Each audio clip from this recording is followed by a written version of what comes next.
Hey people, what's good? Mount Lethe Hellfire.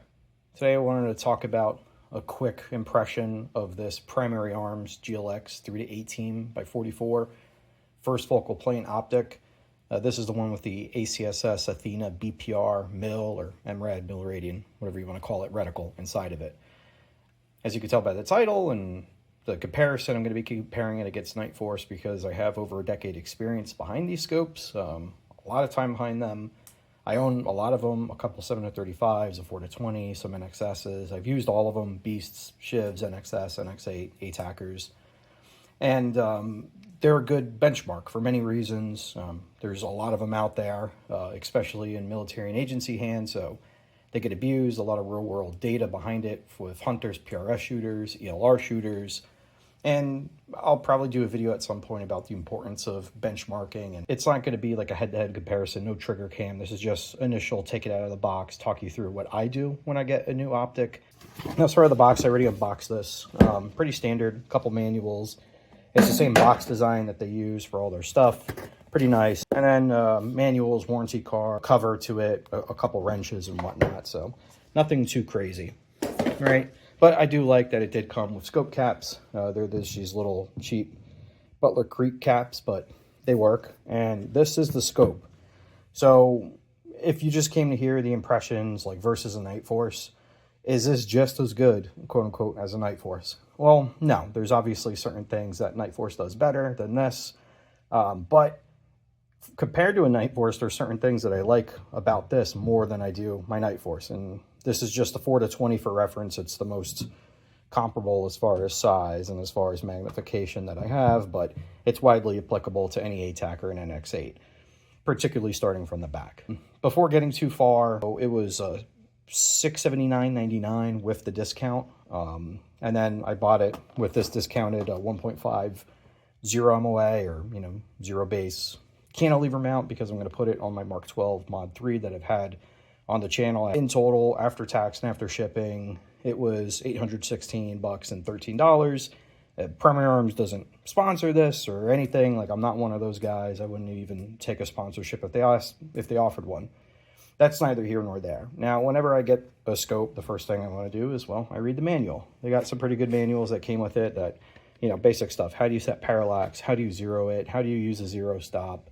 How do you use the zero lockout, and in particular with this scope that I'll cover in a bit, general care, and then the warranty, and then they even have like a data card, kind of dope sheet sort of thing in the manuals as well, which is, hey, kind of cool.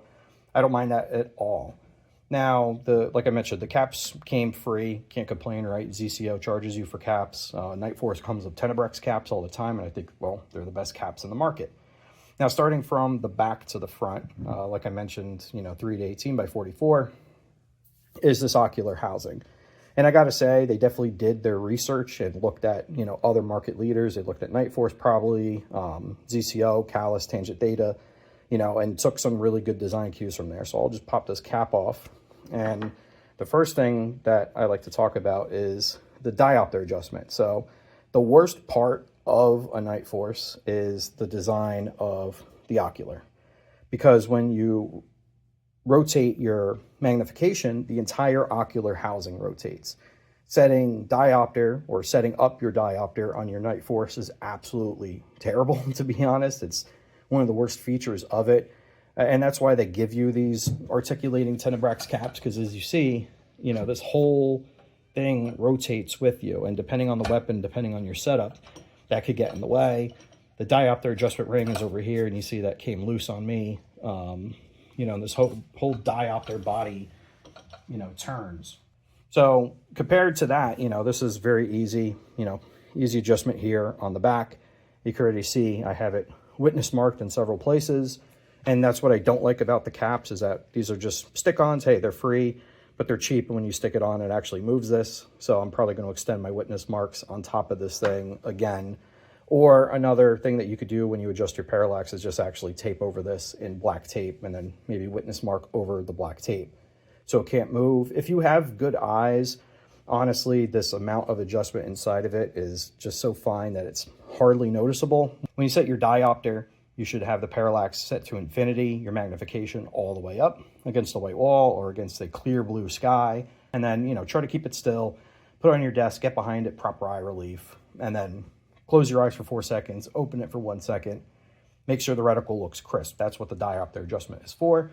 But if you're just average, you don't have any issues, you don't wear prescription lenses, nothing corrective, then it doesn't matter. But I do like it's easy to adjust. I think the best design out there is zero compromise. I had a 4-20 that I traded in for, well, the ATACR 4-20 and then some other stuff as well, just because it's too much scope, honestly, for a 4-20, even though it's great, it's superlative. But, you know, the ATACR 4-20 does all I need to shoot deer under 300 yards. The design there on the ZCO is a lot better because they have an internal locking ring, you know, on the inside of the ocular body. You loosen it, you adjust your diopter, and then you tighten it back down. You're not going to be able to bump it. You're not going to accidentally spin it loose like you can on the Nightforce. The whole ocular housing doesn't freaking move on you like it does on the Nightforce. And now, as far as magnification is concerned, I actually think that Nightforce has some of the tightest magnification adjustment rings. This is very easy. You know, you can just do it pretty much with one finger. They have this nice big throw lever on there that comes pre-installed. Maybe I'd like to see it more centered up just because I'm so used to it being centered up on the Nightforce over here. But, you know, it's knurled on the top third. You kind of see it there. So if, you know, things are slick or if you have gloves on, and there's plenty of knurling and texturing on the ring itself. Though it is a bit slippery. It's not as, you know, ribbed for your pleasure as a ZCO is. But, you know, this throw lever, you can't mistake it. You get a good firm purchase. And again, the whole ocular housing doesn't spin around on you. Real nice. I like that.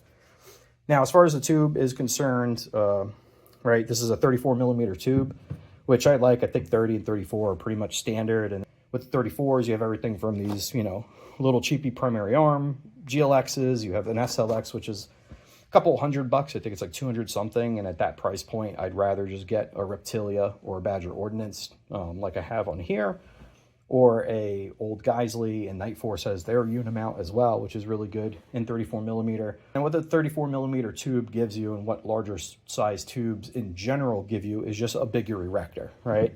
So the erector lenses are in this housing, and that's what allows you to get more elevation and more windage. And that's what most manufacturers and sales reps will tell you when you talk to them at booths, at trade shows, or if you give them a call. But what it also gives you, and again, it really depends, because unless you like chop one of these things open and take the ocular lenses out of the erector, you're really not going to know the difference, is a little bit better light transmission. So you're going to get a slightly better exit pupil diameter, a little bit better FOV compared to like a 30 mil if everything was the same. And, you know, those lenses just let a little bit more light in as well.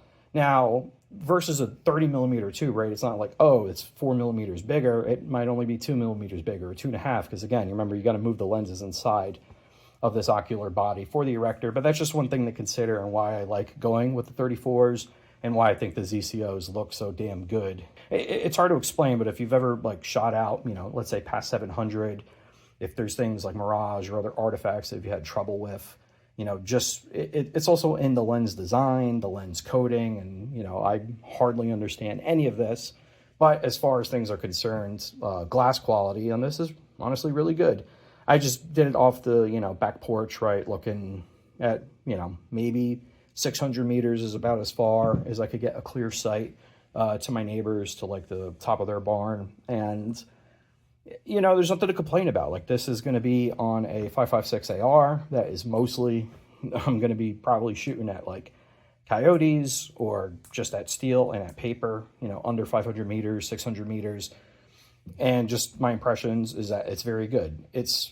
Now, is it as good as a Nightforce? No. Like, there is a obvious difference to me, at least, looking through this than looking through something like that, or the 7-35, just because the coating and the lens construction on Nightforce are just a bit different. It's really hard to explain, but like the colors are just a tiny bit more muted compared to this. Now, is it enough of a difference to make a difference, as, you know, the late great Paul Harrell would say all the time? Well, you be the judge. I don't think it is, honestly. As far as like a sub $1,000 scope, and I mean really a sub $800 scope, like this is really, really good glass. I don't have any complaints with it. Edge to edge clarity, I didn't have any issues. There's no tunneling, there's no fishbowling. The eye box on this is actually really forgiving. Primary Arms says that you should have a 3.5-inch or eye relief, and I'm not sure at what magnification that is. If it's at 3, I had way more than that, and at 18, I have 4.5, 5 inches.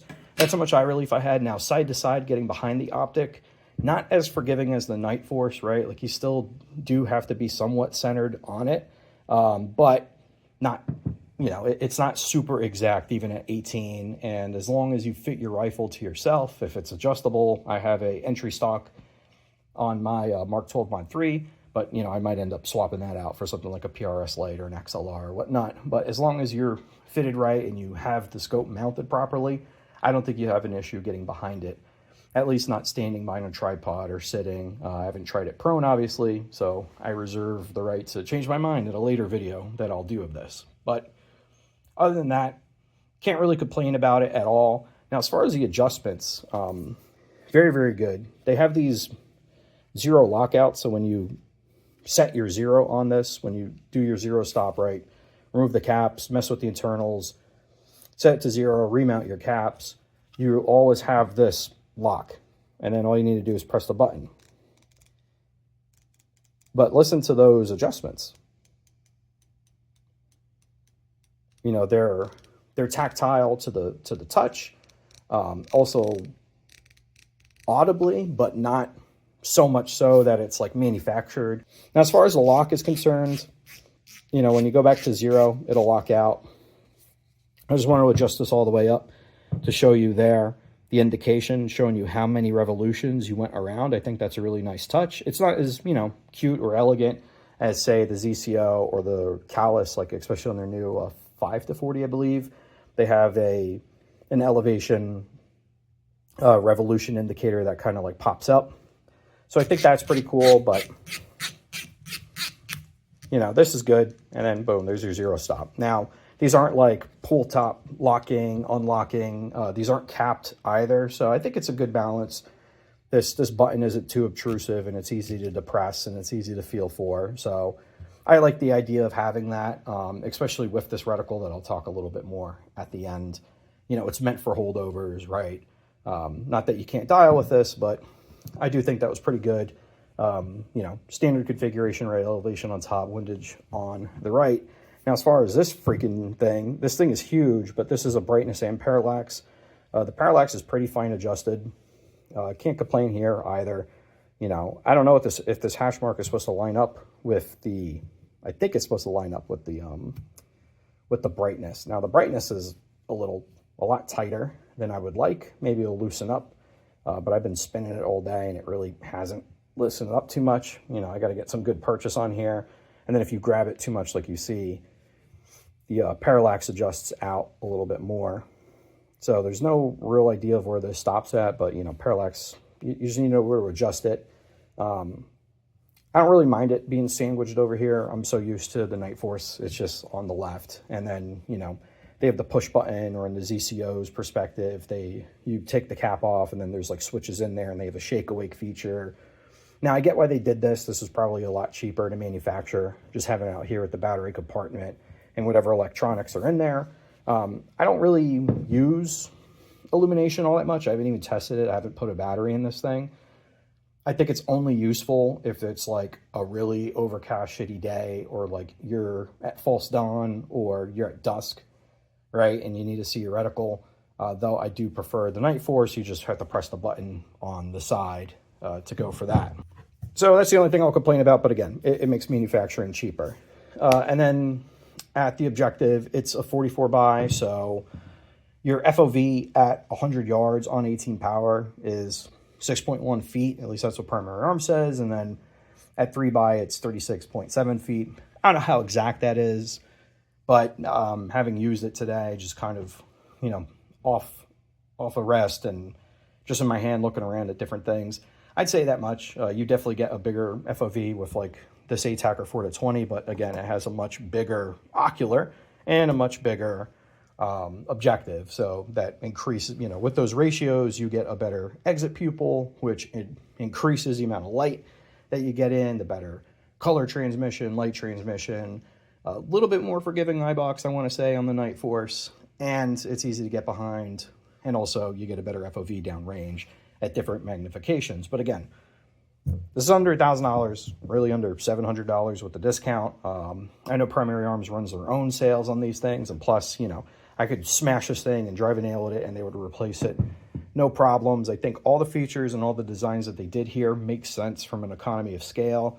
I don't know where they get the glass from. These are assembled in the Philippines, so it's not one of their made in the USA models, and like their SLX optics, even though I still think those are assembled in China. But I think Primary Arms is doing a really good job about bringing a solid, affordable product to market, and I think this is a great buy. Now, again, this is just based off the tabletop. When I get it mounted up on the Mark 12, maybe I will change my mind, but I don't think so. It seems quality, but you know, when you first get something, you should do the same thing that I did. Check all the elevations, check the windage, check all the adjustments, the parallax, make sure that you could adjust the diopter, make sure you could get behind the scope. If you can, if you have a level surface or a scope mounting base that you could level out and confirm that it's, you know, level, square, plumb, flush, all that stuff. Get it mounted up, get your optic on it, and then, you know, make sure that you use a plumb line to check if the reticle is straight. If it's, you know, canted or out of whack, send that thing back. There's a reason, you know, why I go through all the different functions, and you should too. But yeah, I think it's a solid purchase. And again, this is from a Nightforce guy that has owned and used dozens of Nightforce scopes, and who owns, I don't know, 6 or 7 of them currently. Real solid in comparison. Again, you'll have to take my word from it. Eventually, as the channel grows, like I've mentioned in the past, I want to get, you know, better lighting, better recording equipment, eventually trigger cam 2.1, maybe a 2.1 plus if I get back into the ZCO game, just to kind of show you what I'm talking about. So that's all I got for now. As always, you know, be safe out there. Don't forget to take care of yourselves. If you need help, talk to somebody. Hell, talk to me now that I'm available again. And stay prepared, because stupid shit could happen at any and all times. Now let the hellfire.